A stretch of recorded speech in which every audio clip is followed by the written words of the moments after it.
The Adventure of the Veiled Lodger. When one considers that Mr. Sherlock Holmes was in active practice for 23 years, and that during 17 of these I was allowed to cooperate with him to keep notes of his doings, it will be clear that I have a mass of material at my command. The problem has always been not to find, but to choose. There is the long row of yearbooks which fill a shelf, and there are the dispatch cases filled with documents, a perfect quarry for the student not only of crime, but of the social and official scandals of the late Victorian era. Concerning these latter, I may say that the writers of agonized letters who begged that the honour of their families or the reputation of famous forebears may not be touched have nothing to fear. The discretion and high sense of professional honour which have always distinguished my friend are still at work in the choice of these memoirs, and no confidence will be abused. I deprecate, however, in the strongest way, the attempts which have been made lately to get at and to destroy these papers. The source of these outrages is known, and if they are repeated, I have Mr. Holmes's authority for saying that the whole story concerning the politician, the lighthouse, and the trained cormorant will be given to the public. There is at least one reader who will understand. It is not reasonable to suppose that every one of these cases gave Holmes the opportunity of showing those curious gifts of instinct and observation which I have endeavoured to set forth in these memoirs. Sometimes he had with much effort to pick the fruit, sometimes it fell easily into his lap. But the most terrible human tragedies were often involved in those cases which brought him the fewest personal opportunities, and it is one of these which I now desire to record. In telling it, I have made a slight change of name and place, but otherwise the facts are as stated. One forenoon, it was late in 1896, I received a hurried note from Holmes asking for my attendance. When I arrived, I found him seated in a smoke-laden atmosphere, with an elderly, motherly woman of the buxom landlady type in the corresponding chair in front of him. "This is Mrs. Merrilow of South Brixton," said my friend with a wave of the hand. "Mrs. Merrilow does not object to tobacco. Watson, if you wish to indulge your filthy habits. Mrs. Merrilow has an interesting story to tell which may well lead to further developments in which your presence may be useful. Anything I can do. You will understand, Mrs. Merrilow, that if I come to Mrs. Rhondda, I should prefer to have a witness. You will make her understand that before we arrive." "Lord bless you, Mr. Holmes," said our visitor. "She's that anxious to see you, but you might bring the whole parish at your heels." "Then we shall come early in the afternoon. Let us see that we have our facts correct before we start. If we go over them, it will help Dr. Watson to understand the situation. You say that Mrs. Rhondda has been your lodger for 7 years, and that you have only once seen her face." "And I wish to God I had not," said Mrs. Merrilow. "It was, I understand, terribly mutilated?" "Well, Mr. Holmes, you could hardly say it was a face at all. That's how it looked. Our milkman got a glimpse of her once peeping out of the upper window, and he dropped his tin and the milk all over the front garden. That is the kind of face it is. When I saw her, I happened on her unaware. She covered up quick, and then she said, 'Now, Mrs. Merrilow, you know at last why it is that I never raise my veil.'" "Do you know anything about her history?" "Nothing at all." "Did she give references when she came?" "No, sir, but she gave hard cash, and plenty of it. A quarter's rent right down on the table in advance, and no arguing about terms. In these times, a poor woman like me can't afford to turn down a chance like that." "Did she give any reason for choosing your house?" "Mine stands well back from the road, and is more private than most. And again, I only take the one, and I have no family of my own. I reckon she tried others and found that mine suited her best. It's privacy she's after, and she's ready to pay for it." "You say that she never showed her face from first to last, save on the one accidental occasion. Well, it's a very remarkable story, most remarkable, and I don't wonder that you want it examined." "Oh, I don't, Mr. Holmes. I'm quite satisfied so long as I get my rent. You could not have a quieter lodger, or one who gives less trouble." "Then what has brought matters to a head?" "Her health, Mr. Holmes. She seems to be wasting away, and there's something terrible on her mind. 'Murder!' she cries, 'murder!' and once I heard her, "You cruel beast! You monster!" she cried. It was in the night, and it fair rang through the house and sent the shivers through me. So I went to see her in the morning. "Mrs. Rhonda," I says, "if you've anything that is troubling your soul, there's the clergy," I says, "and there's the police. Between them, you should get some help." "For God's sake, not the police," says she, "and the clergy can't change what is past. And yet," she says, "it would ease my mind if someone knew the truth before I died." "Well," says I, "if you won't have the regulars, there's this detective man what we read about, begging your pardon, Mr. Holmes," and she fair jumped at it. "That's the man," says she. "I wonder I never thought of it before. Bring him here, Mrs. Merrilow, and if he won't come, tell him I'm the wife of Rhonda's Wild Beast Show. Say that, and give him the name. Abbas Parver. Here it is as she wrote it. Abbas Parver. That will bring him, if he's the man I think he is." "And it will, too," remarked Holmes. "Very good, Mrs. Merrilow. I should like to have a little chat with Dr. Watson. That will carry us to lunchtime. About 3:00, you may expect to see us at your house in Brixton." Our visitor had no sooner waddled out of the room, no other verb can describe Mrs. Merrilow's method of progression, than Sherlock Holmes threw himself with fierce energy upon the pile of commonplace books in the corner. For a few minutes there was a constant swish of the leaves, and then with a grunt of satisfaction he came upon what he sought.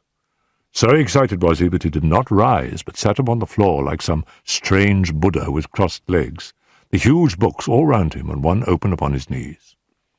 "The case worried me at the time, Watson. Here are my marginal notes to prove it.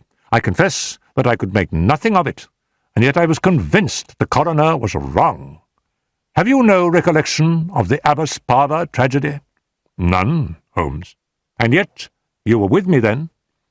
"But certainly my own impression was very superficial, for there was nothing to go by, and none of the parties had engaged my services. Perhaps you would care to read the papers." "Could you not give me the points?" "That is very easily done. It will probably come back to your memory as I talk. Rhonda, of course, was a household word. He was the rival of Wombwell and of Sanger, one of the greatest showmen of his day. There is evidence, however, that he took to drink, and that both he and his show were on the downgrade at the time of the great tragedy.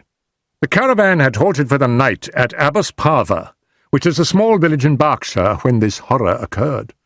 They were on their way to Wimbledon, travelling by road, and they were simply camping and not exhibiting, as the place is so small a one that it would not have paid them to open. They had among their exhibits a very fine North African lion. Sahara King was its name, and it was the habit both of Rhonda and his wife to give exhibitions inside its cage. Here, you see, is a photograph of the performance, by which you will perceive that Rhonda was a huge porcine person, and that his wife was a very magnificent woman. It was deposed at the inquest that there had been some signs that the lion was dangerous, but, as usual, familiarity begat contempt, and no notice was taken of the fact. It was usual for either Rhonda or his wife to feed the lion at night. Sometimes one went, sometimes both, but they never allowed anyone else to do it, for they believed that so long as they were the food carriers, he would regard them as benefactors and would never molest them. On this particular night 7 years ago they both went, and a very terrible happening followed, the details of which have never been made clear. It seems that the whole camp was roused near midnight by the roars of the animal and the screams of the woman.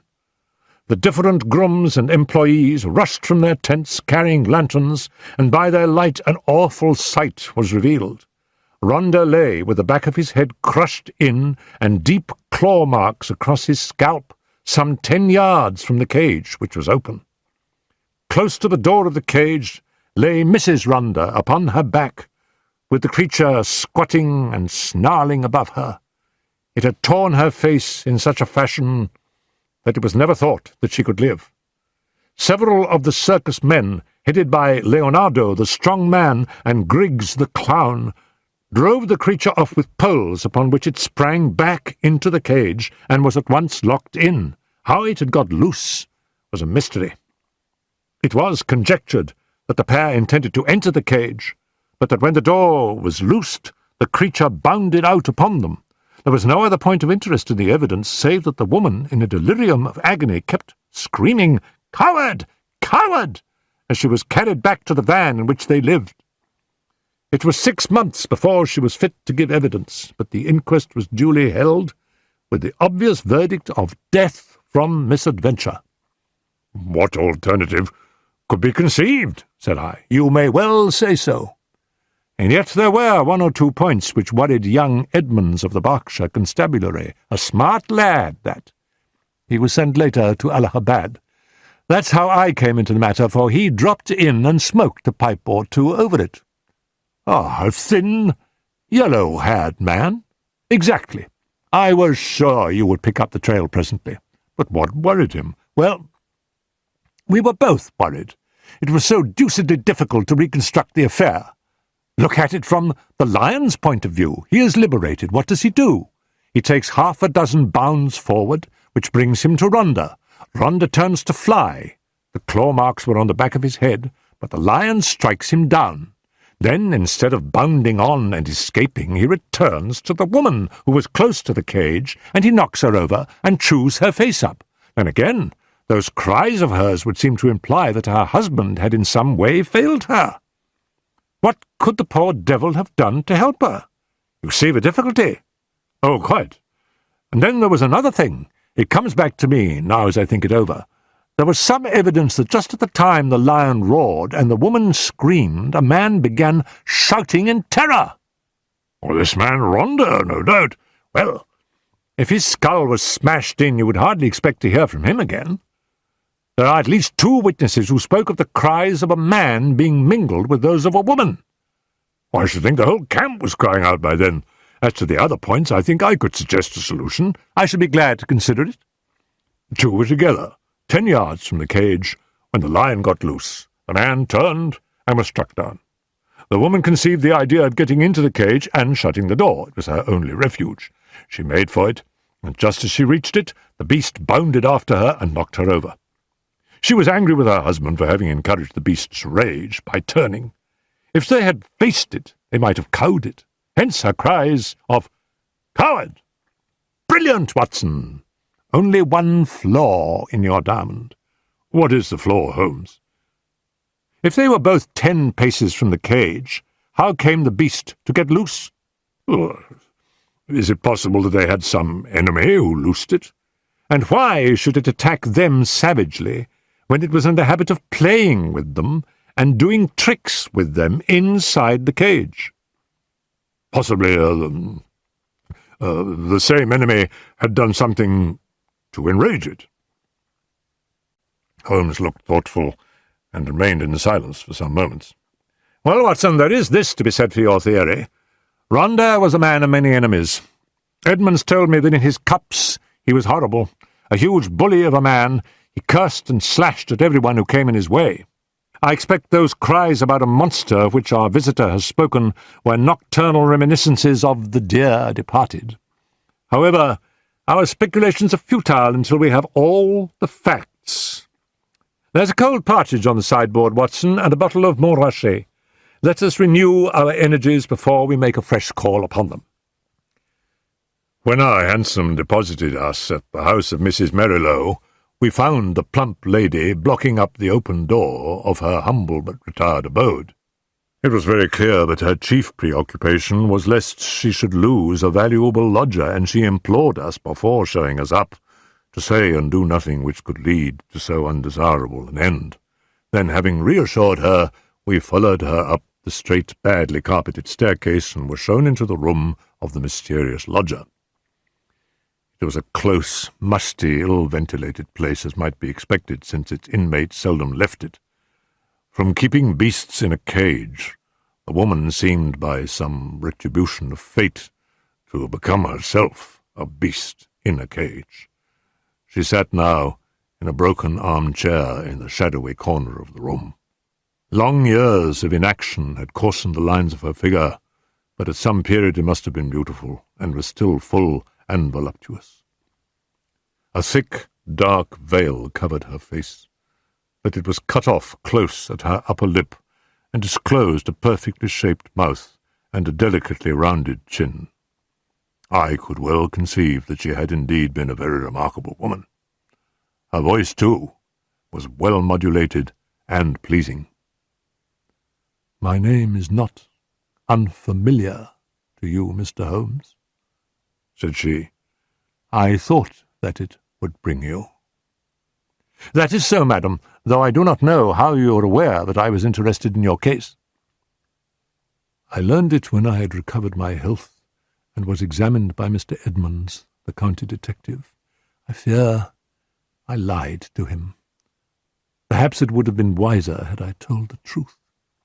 "It is usually wiser to tell the truth. But why did you lie to him?" "Because the fate of someone else depended upon it.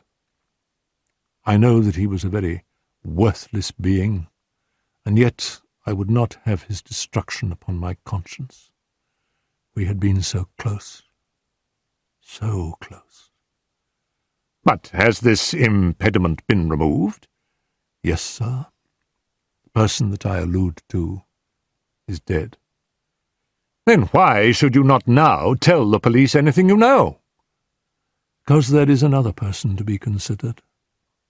That other person is myself. I could not stand the scandal and publicity which would come from a police examination. I have not long to live, but I wish to die undisturbed. And yet I wanted to find one man of judgment to whom I could tell my terrible story, so that when I am gone, all might be understood." "You compliment me, madam. At the same time, I am a responsible person. I do not promise you that when you have spoken, I may not myself think it my duty to refer the case to the police." "I think not, Mr. Holmes. I know your character and methods too well, for I have followed your work for some years. Reading is the only pleasure which fate has left me, and I miss little which passes in the world. But in any case, I will take my chance of the use which you may make of my tragedy. It will ease my mind to tell it." "My friend and I would be glad to hear it." The woman rose and took from a drawer the photograph of a man. He was clearly a professional acrobat, a man of magnificent physique, taken with his huge arms folded across his swollen chest, and a smile breaking from under his heavy moustache. The self-satisfied smile of the man of many conquests. "That is Leonardo," she said. "Leonardo, the strong man who gave evidence?" "The same.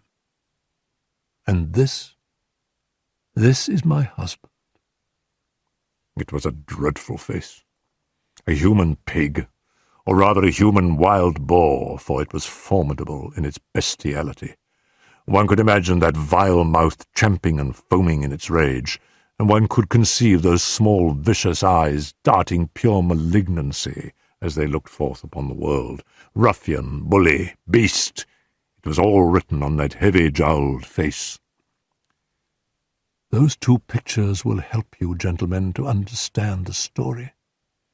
I was a poor circus girl brought up on the sawdust and doing springs through the hoop before I was 10. When I became a woman, this man loved me, if such lust as his can be called love, and in an evil moment I became his wife. From that day I was in hell, and he the devil who tormented me. There was no one in the show who did not know of his treatment. He deserted me for others. He tied me down and lashed me with his riding whip when I complained. They all pitied me, and they all loathed him, but what could they do? They feared him, one and all, for he was terrible at all times, and murderous when he was drunk. Again and again he was had up for assault and for cruelty to the beasts, but he had plenty of money, and the fines were nothing to him. The best men all left us, and the show began to go downhill. It was only Leonardo and I who kept it up, with little Jimmy Griggs, the clown. Poor devil, he had not much to be funny about, but he did what he could to hold things together. Then Leonardo came more and more into my life. You see what he was like. I now know the poor spirit that was hidden in that splendid body, but compared to my husband, he seemed like the angel Gabriel. He pitied me and helped me, till at last our intimacy turned to love, deep, passionate love, such love as I had dreamed of, but never hoped to feel. My husband suspected it, but I think that he was a coward as well as a bully, and that Leonardo was the one man that he was afraid of. He took revenge in his own way by torturing me more than ever. One night, my cries brought Leonardo to the door of our van. We were near tragedy that night, and soon my lover and I understood that it could not be avoided. My husband was not fit to live. We planned that he should die. Leonardo had a clever, scheming brain. It was he who planned it. I do not say that to blame him, for I was ready to go with him every inch of the way, but I should never have had the wit to think of such a plan. We made a club. Leonardo made it, and in the leaden head he fastened 5 long steel nails, the points outward, with just such a spread as the lion's paw. This was to give my husband his death blow, and yet to leave the evidence that it was the lion which we would loose who had done the deed. It was a pitch-dark night when my husband and I went down, as was our custom, to feed the beast. We carried with us the raw meat in a zinc pail. Leonardo was waiting at the corner of the big van, which we should have to pass before we reached the cage. He was too slow, and we walked past him before he could strike, but he followed us on tiptoe, and I heard the crash as the club smashed my husband's skull. My heart leaped with joy at the sound. I sprang forward, and I undid the catch which held the door of the great lion's cage. And then the terrible thing happened. You may have heard how quick these creatures are to scent human blood and how it excites them. Some strange instinct had told the creature in one instant that a human being had been slain. As I slipped the bars, it bounded out and was on me in an instant. Leonardo could have saved me. If he had rushed forward and struck the beast with his club, he might have cowed it, but the man lost his nerve. I heard him shout in his terror, and then I saw him turn and fly. At the same instant, the teeth of the lion met in my face. Its hot, filthy breath had already poisoned me, and I was hardly conscious of pain. With the palms of my hands I tried to push the great, steaming, blood-stained jaws away from me, and I screamed for help. I was conscious that the camp was stirring, and then dimly I remembered a group of men, Leonardo, Griggs, and others, dragging me from under the creature's paws. That was my last memory, Mr. Holmes, for many a weary month. When I came to myself and saw myself in the mirror, I cursed that lion. Oh, how I cursed him! Not because he had torn away my beauty, but because he had not torn away my life. I had but one desire, Mr. Holmes, and I had enough money to gratify it. It was that I should cover myself so that my poor face should be seen by none, and that I should dwell where none whom I had ever known should find me. That was all that was left to me to do, and that is what I have done. A poor wounded beast that has crawled into its hole to die. That is the end of Eugenia Ronda. We sat in silence for some time after the unhappy woman had told her story.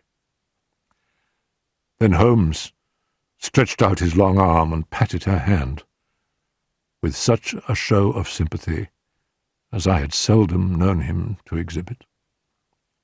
"Poor girl," he said. "Poor girl. The ways of fate are indeed hard to understand.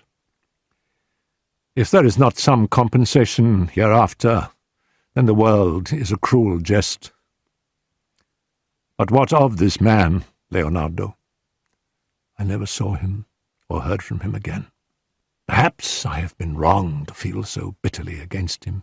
He might as soon have loved one of the freaks whom we carried round the country as the thing which the lion had left. But a woman's love is not so easily set aside.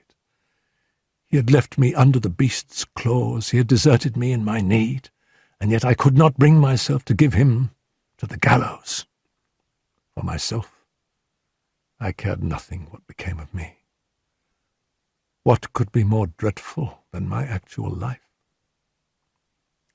But I stood between Leonardo and his fate.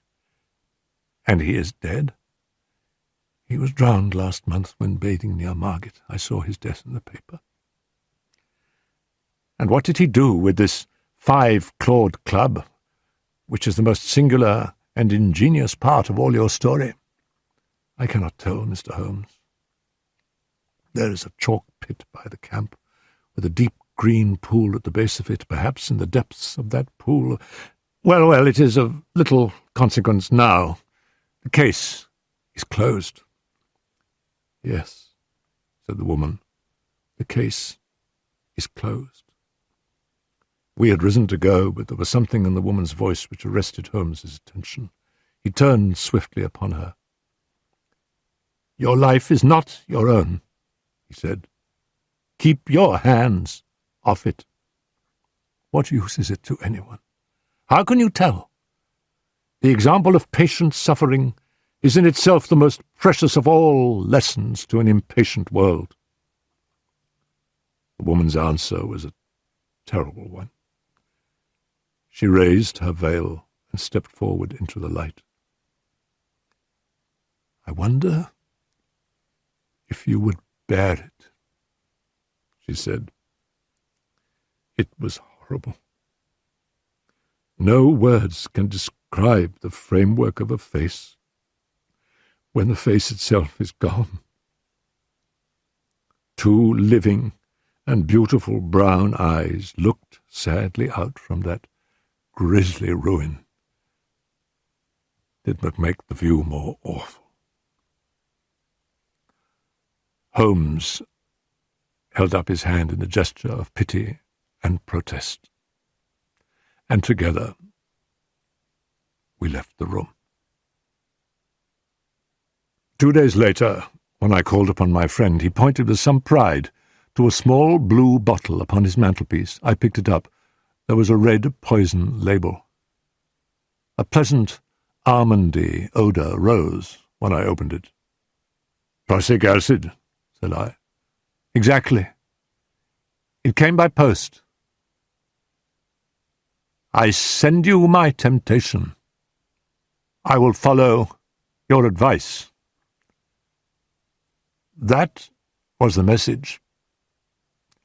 I think, Watson, we can guess the name of the brave woman who sent it.